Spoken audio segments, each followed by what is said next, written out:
It's time for the Death Lineup, your Golden State Warriors podcast on the BSPN network. Brian is here with me in the dark. The lighting is not great today. I just called him out. I called him out on it. He wasn't expecting it. Shots fired. Okay, so we're going to talk a little bit about what's going on in Warriors world, which I think the last thing that came out was Steve Kerr on the Draymond Green podcast. And there's a specific quote that we're going to talk about here in a second that he made. The NBA Finals is ongoing. Game 4 is Friday or Saturday?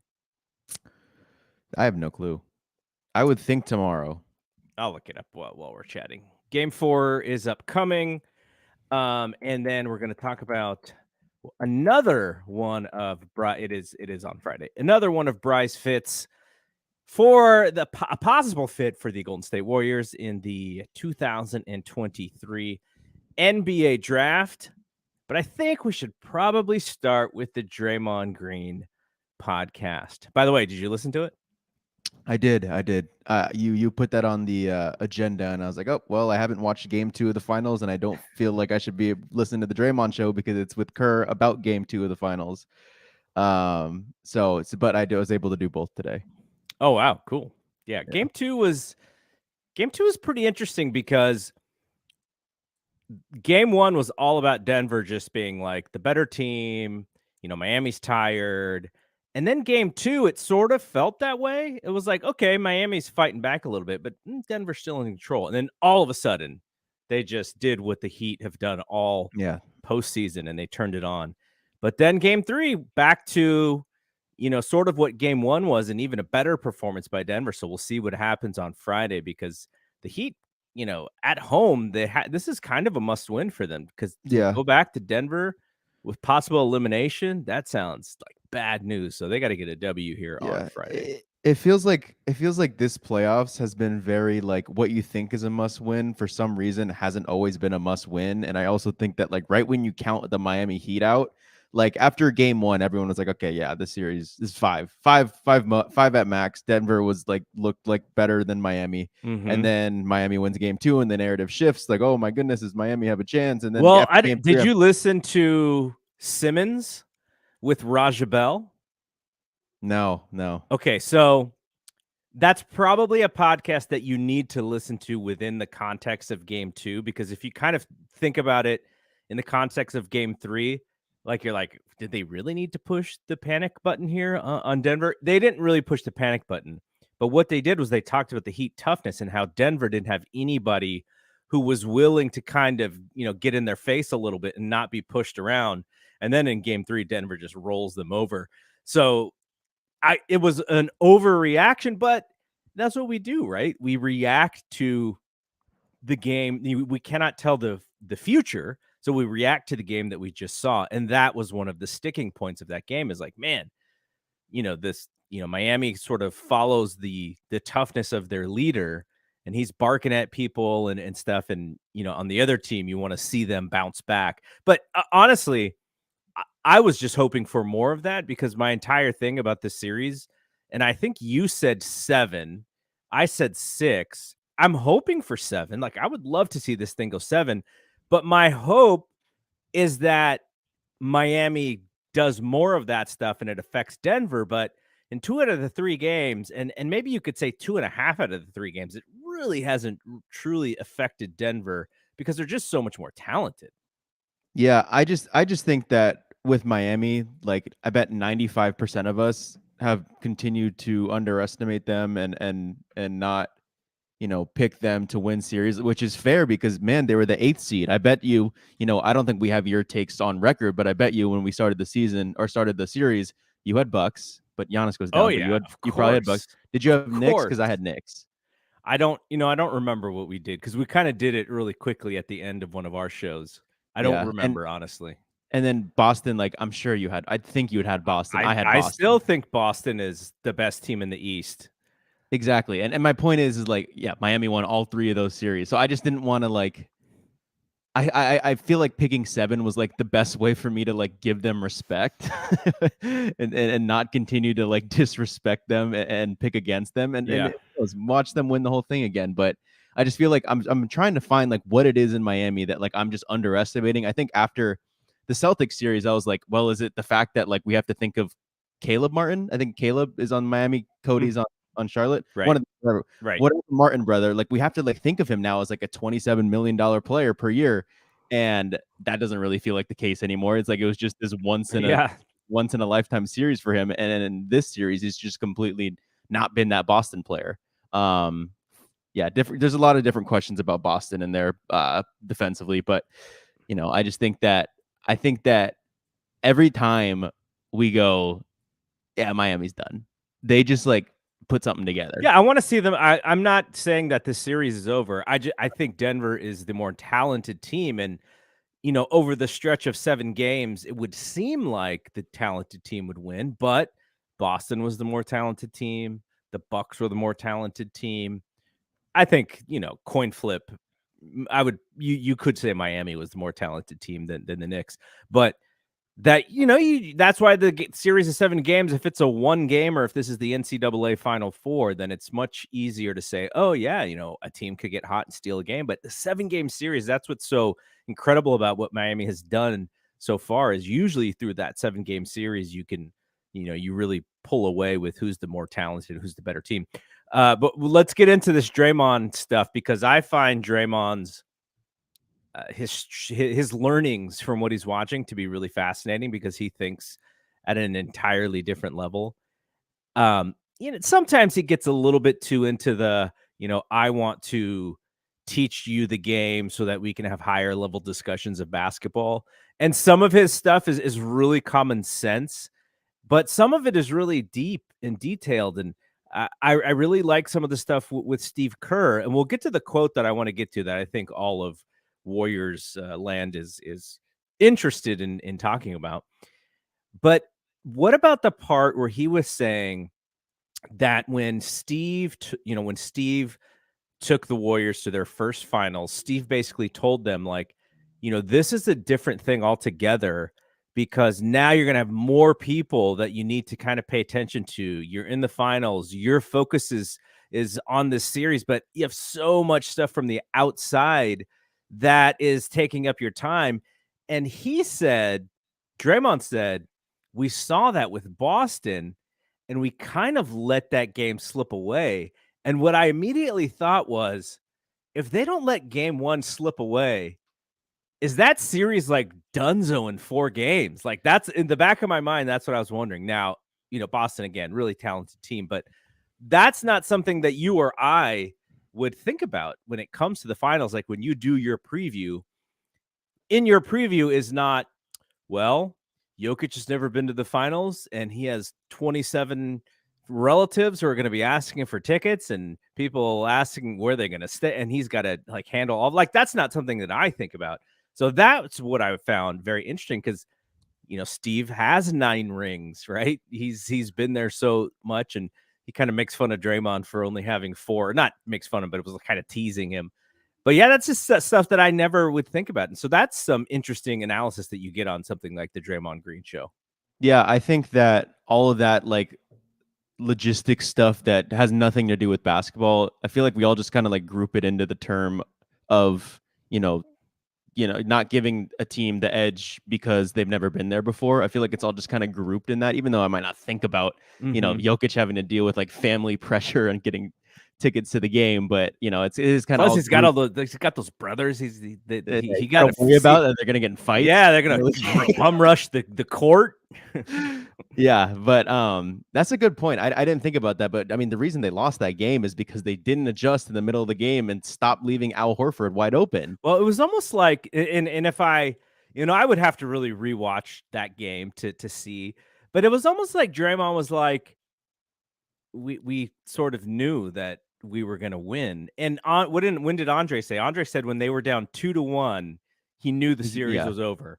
Yeah. So I wonder if they had that sort of thought in that game 1 where they're like, no, these guys aren't ready. Like we're going to just run through these guys. Yeah. And then all of a sudden they make big shots and you're like, oh, that was, we can't think of it that way. Yeah, I feel like Draymond amongst like most players in the league, like really, uses that idea maybe a little too much than what it's warranted or what it should be used as, because like I mean I just feel like he was just trying to rattle them Yeah. like the entire, like didn't he almost get into like I think he got into a scuffle with Jaylen Brown on like the first game to like set the tone. Like they got leg locked or something. Yeah. Like I think he just, what we thought too is like, okay, who's it going to be? Oh, Grant Williams is just going to miss wide open shots in the corner. That's what's probably going to happen. We're going to bet on that. I think Draymond like almost like thinks identical to that. Like he thinks that he could just rattle someone and take them out of their game. And he talks about it in this podcast where he's like, when Jamal Murray and Jokic were doing the 2-man game, Jamal Murray got 2 on him, leaving Jokic wide open for the 3-point line. And Draymond says, what Jamal should have done was give it to Jokic. Mm-hmm. But Jamal, went and still started dancing with 2 people on him, and he took the shot and he missed it. And what most people would be doing, including Steph, I've seen Steph do this a couple of times. He pissed off. He didn't get the ball. They didn't throw the ball back to him. Like maybe Steph doesn't do it with like a player of Jamal Murray's caliber. Like when KD was there, maybe he didn't do it. But Anthony Lamb, like we saw him how many times he did it this year with Anthony Lamb or Jordan Poole. Like, damn, give me the damn ball. Through his dang mouthpiece when Jordan Poole didn't do it. But what Jokic did is that Jamal Murray's dancing, 2 people on him. Jokic is wide open. Jamal Murray takes the shot and misses it. Jokic is like, oh dang, like he almost had that. Like that's like the mentality that like Jokic had, instead of like being like, oh man, what the hell? And Draymond says that's that championship winning level. Yeah, Draymond said that mentality stuff really matters when you're on a team. And Draymond himself, he would probably say he had the tight butt cheeks in that finals until he said Steph kind of bailed him out and put the entire team on his shoulders. The other thing before we get to the quote, I know I'm teasing a little bit here but stuff like this is interesting, and you don't hear this from the talking heads. You don't really hear this from like the ESPN kind of coverage because they're so focused on like hot takes. But he and Kerr said the way that they would play the Nuggets is to take away the head of the snake, and they consider Jamal Murray to be the head of the snake. I thought that was interesting. But did you see why? What they said?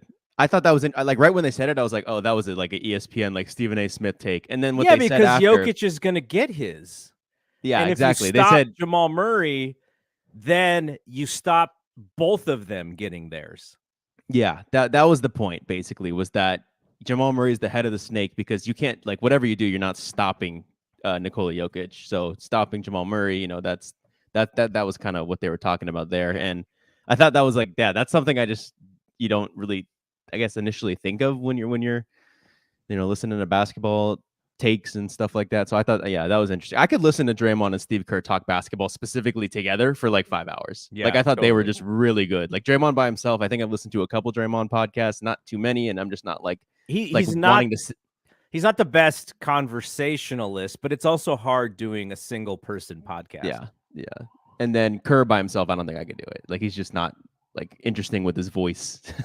Well, Draymond and Kerr together Kerr are really good. Do something like a TED Talk before. I've seen him actually do it twice in person. Didn't he do a podcast with like a coach with like Pete Carroll or something? Yeah, or with Pop or the Flying High or whatever they called it. I didn't listen, but I've heard him as a guest, and if he has a host that leads him through it, it's very interesting. Yeah, but yeah, just you're right. lead. If he's the host and he's leading, it's probably not as great. Okay, let's get to the quote. Within this podcast, he said, none of those guys on Miami are sitting there saying, well, I didn't play, or man, they put in so-and-so. They're just all about winning. And you know this from our groups that we've had. When you have that championship mentality, every guy is bought in. Every guy is just trying to win. Nobody cares about any of that stuff. You don't go in the locker room saying, well, I should have played more. You just want to win. Now, I want your take, your hottest of your hot takes on what he's talking about. And I know that most people are like, oh, he's talking about Jordan. Oh, he's talking about Kuminga.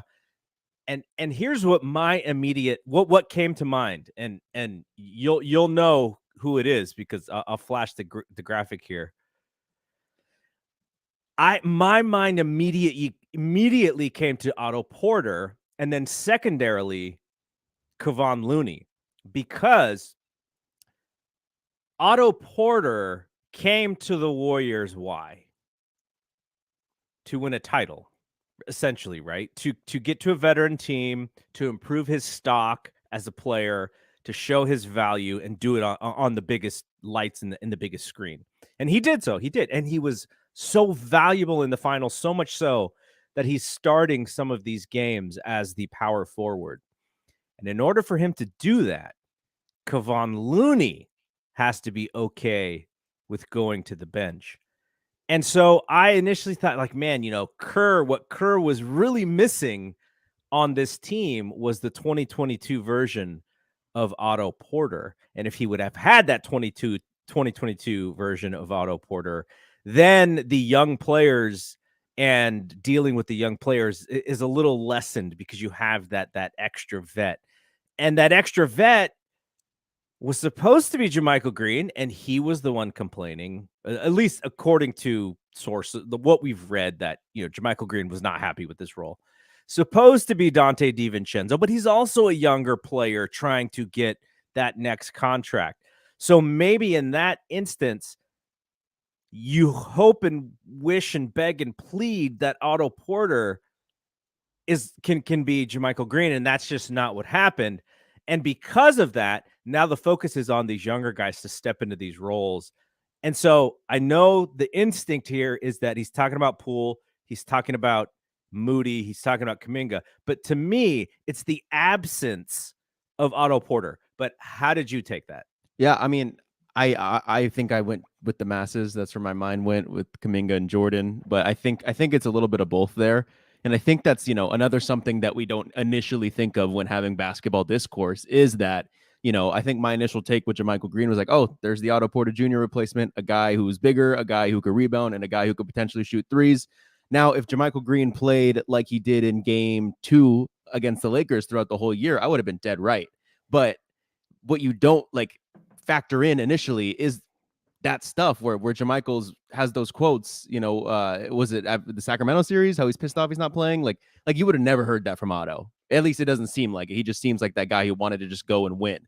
So Otto's type of approach and behavior about this stuff is just priceless. Like you want every guy to have that. But I do think that my hot take is that if I'm Bob Myers and Joe Lacob and whoever else has a stake in, or it's their job or something, I would have been I wish he told me this 4 years ago, this exact quote, and we would have never done this 2-timeline thing. I feel like this is such a anti-2-timeline quote. Although I believe Steve Kerr is right, he is correct. I just don't think that I don't know. I just don't think that's the mentality with those young guys, because we've talked about it, how valuable it was to have just the energy that JTA and Damian Lee brought last year, not even playing, but on the bench, just keeping the guys up. Yep. and playing excited. Whereas this year, the guys weren't doing that because those guys were Moses Moody and Jonathan Kuminga, the young guys. And we were saying that, well, it's because Damian Lee and JTA aren't pouting on the bench because they know they shouldn't be in. They know there's an awareness there that they're knowledgeable enough to know the guys playing in front of them are more talented and better than them. But with Kuminga and Moody and all those other young guys, Kuminga is undoubtedly more talented than JaMychal Green. Undoubtedly. You can't even question it. Mm-hmm. So, I just think, I don't know. I think that we're still questioning why Kuminga didn't get playing time against the Lakers. Yep. And I feel that quote, I don't know if that tells us more or tells us less, honestly. So about that decision. So I'm going to push back on Kerr's quote a little bit. I don't know if basketball works the same way that other teams work, where you have a role, you have a responsibility to your team, and everybody has these responsibilities and kind of brings this team up, right? Basketball entirely can be different because you have Steph Curry, but maybe that's the rock star engineer on the team or whatever. Some of this is getting these guys to buy into the role. Some of this is getting these guys to understand that, hey, if I buy in, this is going to be for the betterment of my career. And I don't know the kind of meetings that they have. I don't know how much Steve talks to these guys when it comes to role setting and when it comes to growth opportunities and when it comes to how do you get more playing time. But this is all coach and managerial kind of stuff. I would love to know more about that part because, you're dealing with younger players who they've been the Steph Curry of their teams all the way through high school and, their first year of college if they played college. And they have to now learn a different way to play within the framework of a team at a very young age. Even your best, your best number one draft pick, on a crappy team, they're going to get way more touches, but at the same time, they're not going to win because they don't know how to make their other players better. So it's like this weird thing with young players in that how do you teach somebody how to win? Like, how do you if you're Kerr, like how do you teach Jonathan Kuminga to be a part of the bigger thing at play here? Like, does one-time NBA champion look better on Jonathan Kuminga's resume, or does 18 points a game and 8 rebounds at the end of his fourth year of his contract look better? It's probably the points thing when it comes to the making money, but when it's all said and done, he's going to remember that championship a lot. So that's the part of the thing that I would love to learn more about. And I think the Warriors, now we've seen some basketball dynasties end. Everyone talks about the Bulls in 98. And they decided that we're going to end this thing. We can't keep paying all of these players the money that they want. They're all getting older, and we don't want to get caught being the old team and getting our butts kicked and without the ability to restart. And it didn't work. They still haven't made it back to a finals since. We saw with the KD Warriors. KD leaves. They are the second. They get the second pick in the following year because they're so bad. So, this whole thing about how to end it. The Lakers, Kareem retires. Magic goes back to the finals against Michael Jordan, and they don't win. And then it takes them a long time. Again, it takes Kobe and Shaq in 2001 to get back to the finals. So I don't know what the blueprint is, but I just would like to know, like, how do you set these guys up to accept these roles that you believe are best for the team and best for them, while at the same time giving them the things that they need to get better and grow in their role. That's the piece that I just wish I knew more about. Yeah, I think that's a good point. And I feel like if you're in like Kaminga's position or just some of the young guys' position, and you have a specific feeling about it, but maybe it's not getting validated because, like, who's to tell what did Draymond keep saying on the podcast today? How many championships does Kerr have? 9. Like, who's to tell that guy he's wrong? Yeah. Right? Like, who's to tell the Warriors with this dynasty of 5 or 4 rings or whatever they have that they're wrong? So, or maybe like, you're not seeing it from my shoes or my perspective. So yeah, all that stuff's interesting. I just think Kerr's just not I feel like he has no interest really in this 2 timeline thing. Okay, but then what happens when Steph retires? Does Kerr also retire? Kerr moves. He goes to San Antonio. That's the rumor. So Wembanyama. Is that ultimately the play there, though? Is by the time Wembanyama's young, they're going to have a young roster. Who knows if they'll be ready to step in and win? But that's the thing, though. Is Kerr not interested in growing, in starting over and teaching young players, or is he just not good at it? Well, he hasn't really had the opportunity, right? But that's the knock on him. But the other thing is he's also underneath a boss who's like, we need playoff games. Like, this is how we pay our roster. And if he goes, well, because we talked about this last week, you said, can you lose one game extra, but in losing that one game, Moses Moody gets more valuable minutes in crunch time.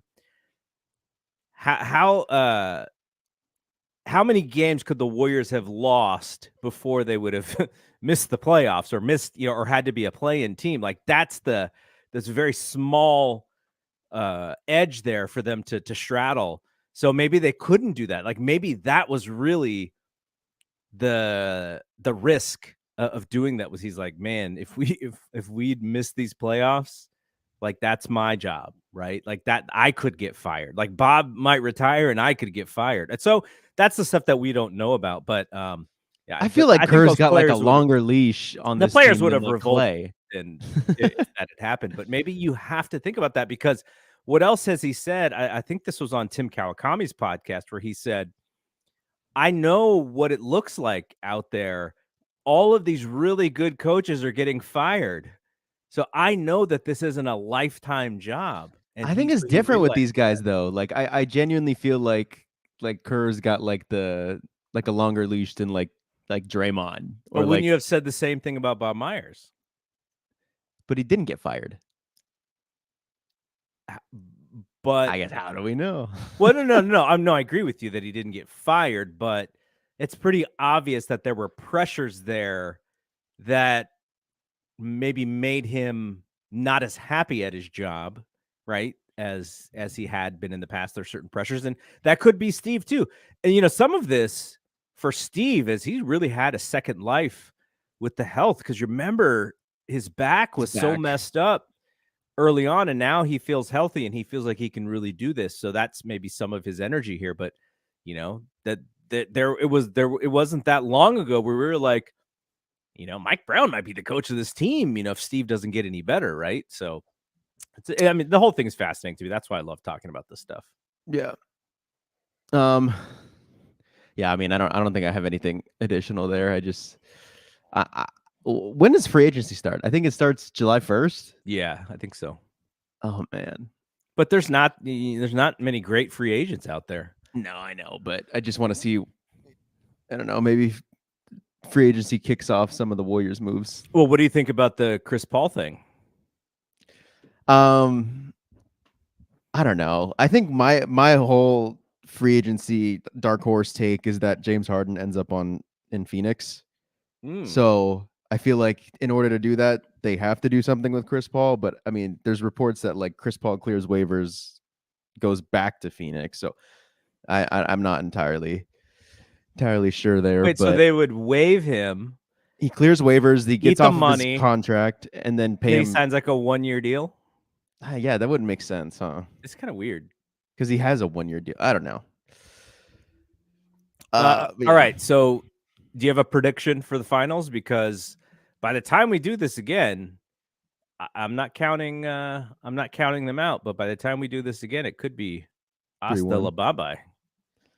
Oh yeah. Because it would be.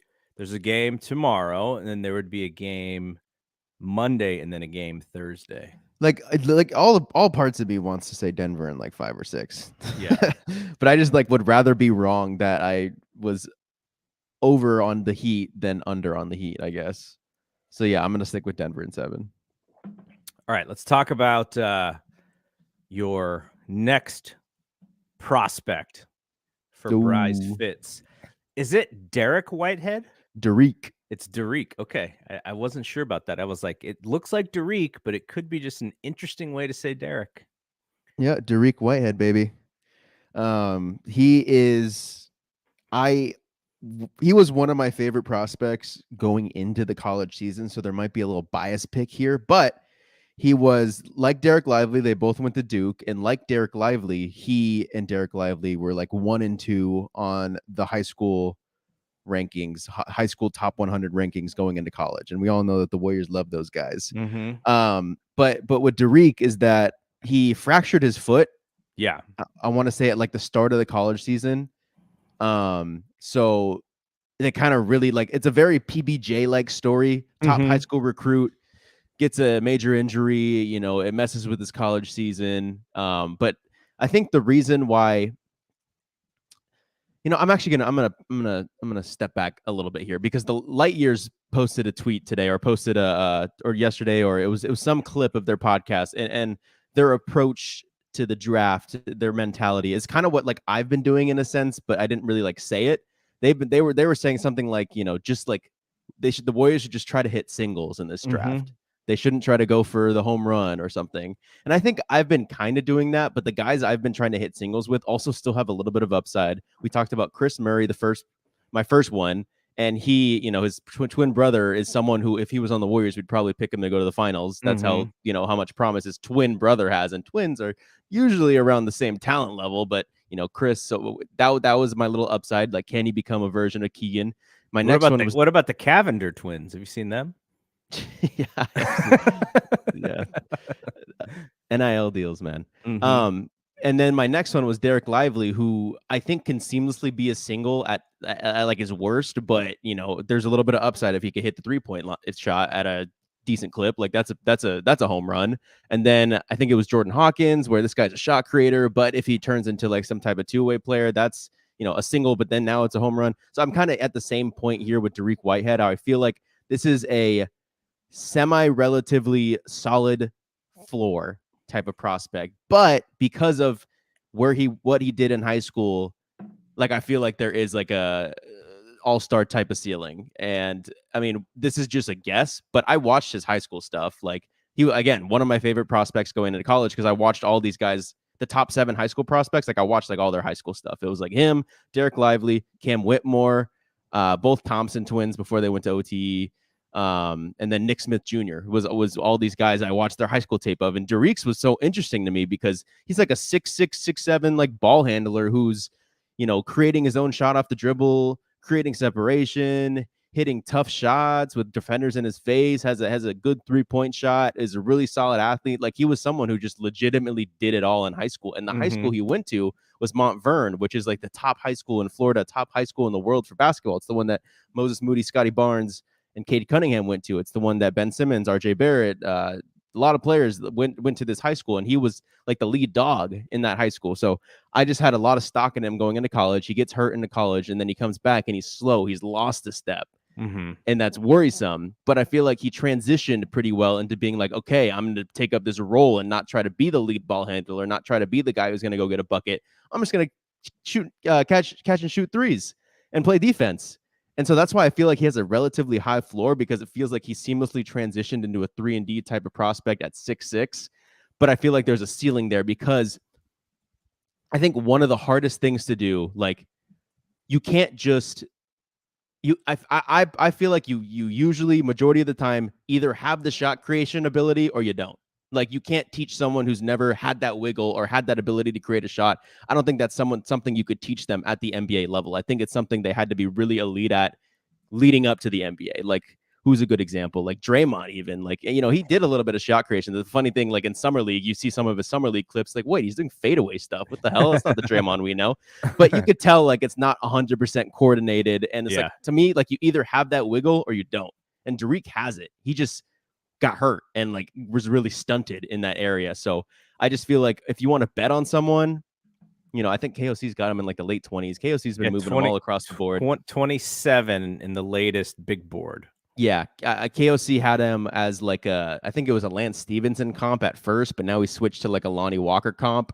I see like offensively, I see offensively like and a defensively like a version of like Lonzo Ball, who at this point of his career, obviously not the injured part of him, but in Chicago and during the later Pelicans years, he was essentially just a connective playmaker, a tall 6'6", 6'7" point guard who made the right plays and just played hard defense and, was just setting up his guys. I feel like although Dariq's not a point guard, same size, can do that connective playmaking stuff, and is going to be a solid defender. But, I just feel like he then has that upside. I see like some Josh Green in him too, where Josh Green went to my school, was this top touted high school prospect. I don't know if he got injuries or something or just didn't translate. But yeah, he fell to the draft like in the teens, and now he looks like, if he did a redraft, probably top 10. He's just high energy role player. Like I feel like Dariq can be like that high energy spark plug role player that, makes those Moses Moody, like those hustle type plays, those winning type plays. Well, there's one thing, if you read KOC, NBA draft.theringer.com, the first thing of his pluses is like exactly something the Warriors could use. Good athlete with ambidextrous at rim finishing ability, does a solid job of scoring while absorbing contact. And, the Warriors didn't really have too many people who could get to the rim and score at the rim. But on his minuses, so you talked about the fractured foot. It looks like he just recently had a second surgery that puts him closer to the I guess ready for training camp. But you never know. Feet injuries make you a little nervous. So my guess is that's why he's so far down this list, is because I think teams will probably be a little nervous about somebody who has a foot injury, though, because we talked about this last time. You don't really need him because the Warriors is just such a vet laden team. So if he did need some time, you could sit him out a little bit and it wouldn't really hurt the Warriors, but it would be nice to have somebody who could step in and do some things for them. Improved dramatically as a shooter off the catch his freshman season at Duke, making 45.3% of spot up threes. And with a high release, he isn't disturbed by hard closeouts. Plays hard, intense defense and has the IQ and awareness to match. On ball, he plays physically against guard and wings, giving him scheme versatility. So those things sound really good. But here's the other minus from KOC. Lacks advanced ball handling moves. He's barely basic at this stage with crossovers and step backs. He needs to incorporate more change of pace to get to the rim, or simply allow himself to slow down and read the floor to activate more of his playmaking. So that kind of contradicts, I guess he's finishing on the break, maybe as a receiver of a pass versus creating off of the break, which is where you see Jordan Poole get his. So that's an interesting contradiction for somebody who's going to have to play wing because he's only 6'6" and 193. He'll have to play some two guard. So not being able to handle is a little tough. Yeah, I think before the injury, I was like, this guy's just like gonna be an oversized two guard, because I feel like that's been my, you want to predict what the next level of the NBA looks like, or the next era. Like, I think what championship teams are going to consist of is guys who play above their position in terms of, are taller for their position, but still can play down. In, like, for example, Klay Thompson, 6'7" shooting guard, tall for his position, but can guard down, can also still guard the two guard and guard. That's what made Klay so impressive. But I feel like that is the next wave of my NBA predictions, is just guys who are taller than their given size, but can still have defensive versatility. Like, so I feel like Dariq, pre-college was going to be that for a two guard, but I guess losing a step in college definitely doesn't totally bode well for that. I don't know. It's just, I think if you go Dariq Whitehead, I think my thing is, like, I'm still convinced they're trading the pick. Mm-hmm. But if there's a world where, wait, are we sure that they can trade the pick? We have not figured this out yet. We just need to figure this out. And it's maybe I'm gonna look it up. I'm just do a Google search. I'm gonna go chat GPT. Can the Warriors trade their 2023 first round pick? And we'll see what happens. Since they owe their 2024 first round pick to the Memphis Grizzlies, they are not allowed to trade their first round pick this year, according to Golden State of Mind. So they'd have to select the player. Yeah, have an agreement with the team before trade to a team. Yeah. So that's what you're saying. Yeah. And I think if there's a world where I don't want it to happen, but if there's a world where, it's package Jordan Poole, Jonathan Kuminga, and like future picks for a player, and it's like, we're gonna retain this pick, then I think they could go like try to hit a home run. Like, I don't think then that this pick is because I feel like if they go for another project who's going to be like a PBJ and not play throughout the season, like, they can't afford another one of those guys, especially on this roster with how many guys they already have like that. Like, who's to say PBJ can even play next year for this team? And he is owed a roster spot. Rollins is owed a roster spot. Moses Moody, who finally started getting playing time, but we'll see what Kerr does, is owed a roster spot. Jonathan Kuminga as well. So it's just, you can't go ceiling pick guy who's not ready to contribute right now if everyone on the roster comes back. But if you were to open up some of those project players and move them and then try another project, then I could see where a Dariq Whitehead, a Gigi Jackson, some of those potential, high ceiling players but low floor players can come into play. Um, and not to say Dariq, that would kind of throw off my argument here. Not to say Dariq's totally low floor, but I really think like he has like this potential high ceiling, maybe top 10 ceiling wise in a draft. But when it comes to the realistic ceiling, I wouldn't say top 10. It's just, I can't help but not, maybe going into the Wiseman spell, I can't help but not, see what I saw him do in high school and think that he's still capable of something like that. All right, so we have 3 other ones. If you haven't heard the full podcast and you want to just listen to the segments on the 3 players, you can go to the YouTube. I'll flash this here. You can go to the YouTube channel at youtube.com/@BSPN. And we have Chris Murray, who was week 1.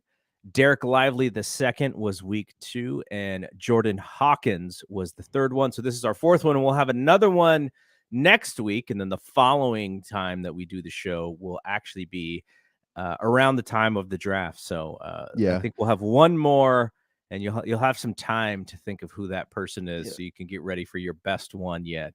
I think in all those first 3 picks, I've been like with the mindset that they're going to keep the pick, and use the pick as like a roster spot, like actually like to play on the team this year, like that's like what Lightyear said, hitting singles. I think this is the first pick that I've done, and I wanted to go a different route as well with another type of high ceiling. Doesn't know if he can contribute this season, but is a good player to like just like keep an eye on and bet on. But yeah, Dariq probably falls more into that category of like, okay, they have gotten rid of some projects. They could use a project player in their system that can go and play in the G League or can go and just not totally have a role this season. Dariq's probably the first one of that category that I've selected so far. Although I still think he can kind of contribute. He just might not totally fit in what they got going on right now. But those other 3, Chris Murray, Derek Lively, Jordan Hawkins, all 3 of those guys can seamlessly like come in right now and play. Is what I think.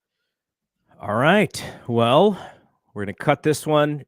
These shows in the off season can be a little bit shorter because, now we'll do some around free agency and around training camp and all that stuff. We'll get back to longer shows. But right now, not a ton of news. But we'll be back next week talking about whoever else is part of the Bryce Fitz here and whatever news comes out for the Warriors. So for now, we will talk to you later.